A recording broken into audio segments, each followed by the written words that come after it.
Ilan po mga kabana, pakilala ko po sa inyo yung isa pong pagkain po sa aking anak baboy na inilaga po. Kadalasan po ay nalong po lang maradagwa. So ayan po, pangalan po niya mga kabana ay daliri po. Daliri po ang pangalan po mga kabana. So isa rin po sa mga pinapakain ko, nilalaga ko, tinalo ko ng feeds pagpakain sa aking anak baboy. So ang pangalan po niya ay daliri. Again, daliri po ang pangalan po niyan.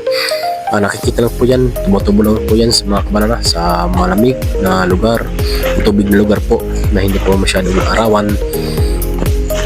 At tulad lang po ng gilid ng sapa, tsaka yung palayan po na makumunoy, yun po yan sa tumutubo, yun po yung nakukuha sa gilid po ng